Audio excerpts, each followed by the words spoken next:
নাদিয়া ফার্নিচারের সৌজন্যে আন্তর্জাতিক বাণিজ্য মেলার খবর মেলায় মেলায়।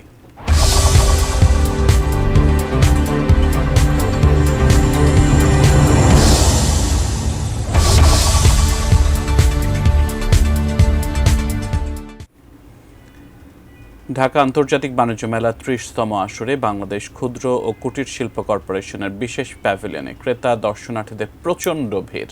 নান্দনিক ডিজাইন ও ডিসকাউন্টে পণ্য কিনছেন ক্রেতারা। বিস্তারিত আমরা আরও জানবো। নারায়ণগঞ্জ প্রতিনিধি হাসান মজুমদার বাবলু আমাদের সাথে যুক্ত আছেন। বাবলু, মেলা শেষের দিকে দর্শনার্থীর চাপ কেমন দেখছেন? দেশীয় পণ্যের দিকে দর্শনার্থীদের আগ্রহী বা কেমন?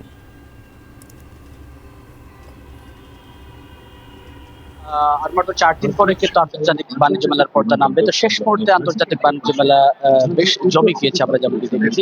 আমি এই মুহূর্তে মেলার মাঠ প্রাঙ্গণে রয়েছে। এই মাঠেও কিন্তু আজও কিন্তু বেশ ক্রেতা দর্শনার্থীদের ভিড় জমেছে এবং ক্রেতারা যেমনটি এসে মেলা প্রাঙ্গণে এসে যেমনটি করছেন, তারা দেশীয় যে ঐতিহ্যের যে পণ্যগুলো রয়েছে, যেহেতু বলছিলাম যে ক্ষুদ্র কুটির শিল্প, সেই ক্ষুদ্র কুটির শিল্পের যে পণ্যগুলো রয়েছে সেগুলোর দিকে কিন্তু তাদের বেশ নজর রয়েছে এবং বাঁশ বেত সহ যে আসবাবপত্র যে জিনিসগুলো রয়েছে সেগুলোর প্রতি তাদের আকর্ষণ রয়েছে এবং সেই জিনিসগুলো তারা কিনছেন এবং নিয়ে যাচ্ছেন। এছাড়াও আমরা বিক্রেতাদের সাথে কথা বলছিলাম, তারা যেমনটি বলছেন যে শুরুর দিকে কিছুটা তাদের মন খারাপ থাকলেও কিন্তু এখন কিন্তু শেষ পর্যায়ে কিন্তু তারা বেশ ফুরফুরা মেজাজে রয়েছেন, কারণ বেচাকিনি বেশ জমেছে বলে তারা আমাদেরকে জানিয়েছেন। এছাড়াও আরেকটু যদি বলি যে মেলা প্রাঙ্গণে যে ক্রেতারা আসছেন, তারা কিন্তু আসলে যে বিদেশি যেই পণ্যগুলো রয়েছে, বিদেশি কাশ্মীরি শাল রয়েছে, থাইল্যান্ডের পণ্য রয়েছে, সিঙ্গাপুরের এবং পাকিস্তানি যে থ্রি পিস গুলো রয়েছে সেগুলোর দিকেও কিন্তু ক্রেতা দর্শনার্থীদের বেশ নজর রয়েছে এবং তারা কিন্তু সেই প্যাভিলিয়ন গুলোতে কিন্তু তারা বেশি ভিড় করছে বলে আমরা দেখছি।